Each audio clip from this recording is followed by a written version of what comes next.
So I've been getting a lot of requests, and I'm slowly going to get to them all, but this one I've been getting a lot. It's a Lady Gaga makeup look, and this is from her Love Game video, and it's the look in the beginning, and I really like it because it's kind of like a silvery pink eye. Her eyebrows are kind of muted out, and it's a soft pinky lip. So you can go to my blog and I'll have pictures of it on there, but I'll show you guys how to do this. And this is a really heavy makeup look, so this is not an everyday look. This is more if you're kind of going to go out to a club, maybe for prom, so kind of a fun, more going out look, not so much everyday or school look. And I don't have the same features she does, but I'm just going to kind of adapt them to my face. But that's what we all have to do anyway. So this is just a fun playing around look to try out for fun. So let's get started. So in this look, her face makeup is really heavy and it's really light and goldy. So this is Laura Mercier foundation. If I'm working on a client, I'd be using a brush to apply this, but since it's just me, I'll use my own fingers. So we're going to just rub this in.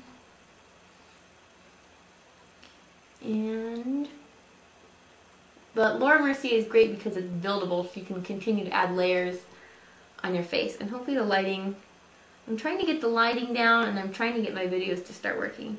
And if some people notice, I don't have my yellow ring. I lost it, and I'm so sad. It's my favorite yellow ring. It's in every video, and it's been in every picture of me pretty much for a very long time. And now it's gone. I'm so sad.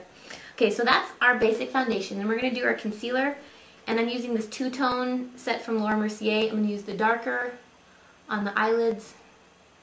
I'm just going to do my bottom lids. And this, again, this is a heavy look. So this is if you're going to do photos or something where you need a lot of heavy coverage. This is the makeup look for you. Go around the mouth, because these are red spots, or women typically get red because of their hormones. It's going to be the nose and chin region, and probably the center of the forehead right here. So those are the hot spots you want to get that are going to get red, and we want to tone those down. Around the nostrils is another really red one. And that just helps it if you're doing photos that the redness will be eliminated, and sometimes in between the eyebrows. And then get a light color under the brow bone. And then I always work in this triangular kind of region, like if you think of this as a triangle and then this is the angled mark. If you get this highlighted, it's going to create a beautiful plane on your face for light to reflect off of. So we kind of, and it eliminates bags, and it just makes you look younger, and it'll draw all their eyes' attention upwards. So there's our basic foundation. Now we're going to do powder, and I'm going to use, I'm kind of tan right now, so this is a dark one. I'm just going to use this powder from MAC and a little sponge, and you just kind of press and roll it into the skin. I do it really fast, so it probably looks like I'm just dabbing everywhere, but the motion is a press and roll like that. And again, this is, that applies the most powder concentrated. This is, again, not something you wouldn't wear this heavily all over for every day. So we're going to go under the eyes. Pretty much everywhere. We want it to be matte and not shiny at all. So now once we have this started, you can use a primer for your eyes, or you can use concealer with powder. I'm kind of turning into a fan of the paint pots just because I bought it, and I usually get addicted to a product for a little while and I'll use it nonstop. So this is my new addiction, is the paint pot from that. And you can use it in soft ochre, which is a beautiful color, or a painterly. Those are their two nude colors. And you just kind of press and pat this on. Again, it's me, so I'm just using my fingers. But if I was working on a client, I would definitely be using a brush or a sponge. And for me, this painterly is a little pink. I'm a little more goldeny in the skin tone, so I would probably get the soft ochre because it's a little pink. And unless you want a pink undertone, you might want to try something else. You can see it's kind of a really whitish pink. So I'll zoom in just a little bit so you guys can see what I'm doing. And her look, I'm going to post it on my blog. It is such a cool look. It's like a real silvery, pinky, lavendery color that's really fun. So I'm going to use a couple colors, and I'll show you guys what they are.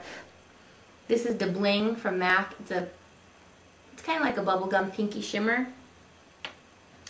What other colors? I'm also going to use a lavendery color when I can find it. This is a fun lavender color. This is called Beautiful Iris. It's kind of an iridescent lavender. And I hope this light isn't too bright. You guys can see what I'm doing. And then I'm going to use a really fun silvery color too. And it's in the pigments. And it's really fun. So if you have a silver eyeshadow, kind of looks like that. Isn't that fun? So those are the colors that we're going to start blending together. So first I start off with a fluffy brush, and I'm going to do a light shimmery color all over. Even I might use Electra, kind of this silvery color. We'll take some of that too. Take all of those out, and then you can use like Shroom or Kitten from Stila. These are all colors that I really, really like. Any of these will work. So we want a frosty kind of sheer color to kind of wash all over our eye, just so it gives a little bit of highlight everywhere. Okay, so we've got that down. Next we're going to start